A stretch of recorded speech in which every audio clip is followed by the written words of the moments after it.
Shalom, selamat pagi Bapak, Ibu, Saudara, dan Saudari yang terkasih. Salam sehat bagi kita semua. Doa saya di pagi hari ini Bapak Ibu dalam keadaan sehat dalam perlindungan Sang Maha Kuasa. Dan sebelum kita melakukan dan membaca kebenaran firman Tuhan di pagi hari ini, mari kita bersatu di dalam doa. Terima kasih Bapa untuk kasih dan setia-Mu yang kami boleh rasakan hingga pada saat ini. Terima kasih untuk penyertaan perlindungan-Mu di sepanjang malam hingga pada pagi hari ini. Dan sebelum kami mengawali aktivitas kami ya Bapa, kami mohon tuntunan dan kasih-Mu ketika kami membaca dan merenungkan kebenaran firman-Mu.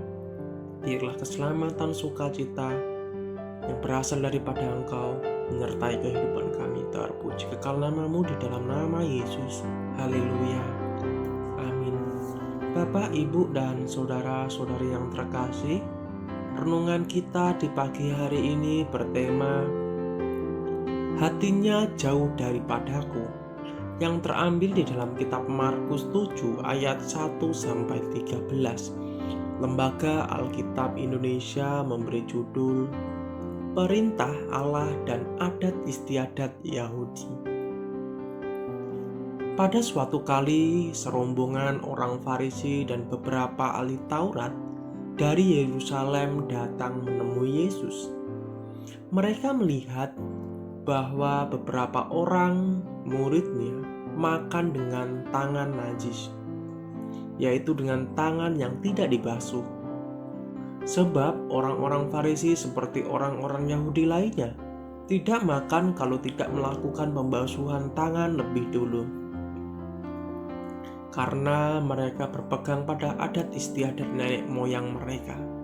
Dan kalau pulang dari pasar mereka juga tidak makan kalau tidak lebih dahulu membersihkan dirinya.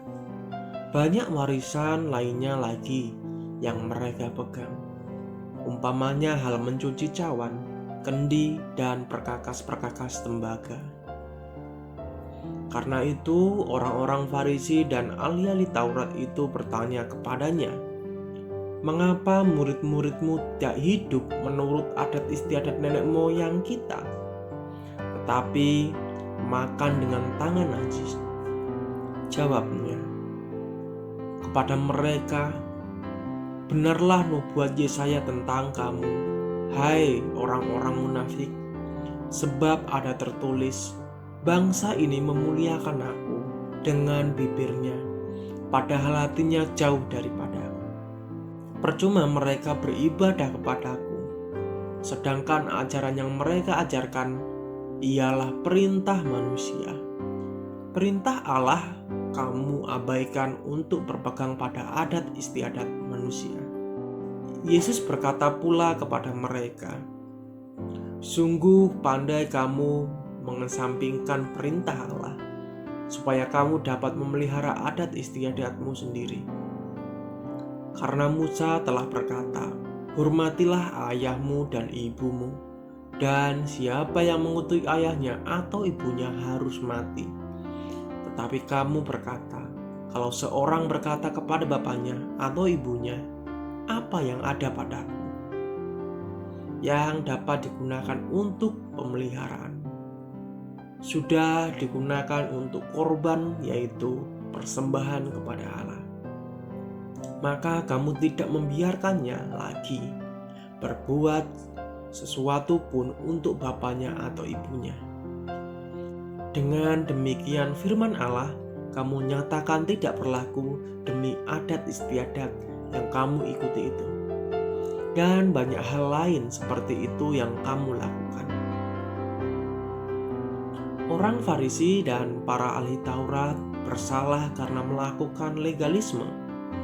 Seorang legalis mengerti sikap-sikap batin yang datang dari dilahirkan kembali oleh Allah dan Roh Kudus dengan berbagai perbuatan yang lahiriah atau perkataan dalam Matius 5 ayat 27-28. Orang seperti itu memuliakan Allah dengan bibir, sedangkan hati mereka jauh daripada Dia. Dari luar mereka tampaknya benar, tetapi hatinya sama sekali tidak mengasihi Allah. Yang pertama, legalisme sama sekali tidak menunjuk kepada hukum atau norma-norma yang ada di dalam kalangan Kristen. Sebaliknya, legalisme berkaitan dengan motivasi, yaitu motivasi yang mendorong orang Kristen menaati kehendak Allah sebagaimana dinyatakan dalam firman-Nya. Setiap motivasi untuk menaati perintah atau peraturan firman Allah yang tidak bersumber dari iman yang hidup kepada Kristus, kuasa pembaruan Roh Kudus, serta keinginan yang sungguh-sungguh untuk menaati dan menyenangkan hati Allah disebut legalisme di dalam Yohanes 14 ayat yang ke-21. Dan yang kedua, bahkan dalam zaman kasih karunia ini, orang Kristen masih berkewajiban untuk menaati perintah Kristus dan firman-Nya. Di dalam perjanjian baru berbicara tentang hukum yang sempurna, yaitu hukum yang memerdekakan di dalam Yakobus 1 ayat yang ke-25. Hukum utama di dalam Yakobus 2 ayat yang ke-8, hukum Kristus di dalam Galatia 2, dan hukum roh di dalam Roma 8 ayat yang kedua. Orang Farisi dan para ahli Taurat melakukan kesalahan karena menempatkan tradisi manusia di atas penyataan ilahi. Di sini Yesus tidak mengecam semua tradisi, tetapi hanya tradisi yang bertentangan dengan firman Allah. Tradisi atau peraturan harus dilandaskan pada kebenaran yang sesuai dengan yang terdapat dalam Alkitab di dalam 2 Tesalonika 2 ayat yang ke-15. Gereja-gereja harus melawan kecenderungan untuk menggunakan tradisi rohani mereka, hikmat manusiawi atau kebiasaan umum di atas Alkitab. Alkitab merupakan satu-satunya kaidah iman dan kelakuan yang sempurna. Sekali-kali tidak boleh ditiadakan oleh gagasan manusia. Amin. Mari kita bersatu di dalam doa. Mohon ampun Bapa dalam setiap dosa dan pelanggaran kami. Mungkin hati kami jauh daripada Engkau. Mungkin kami sering mengelak dengan Engkau, mengelak dengan perintah-perintah-Mu. Mungkin kami sering mementingkan diri kami sendiri ya Bapa. Mohon ampun ya Bapa, mohon ampun, layakkan kami.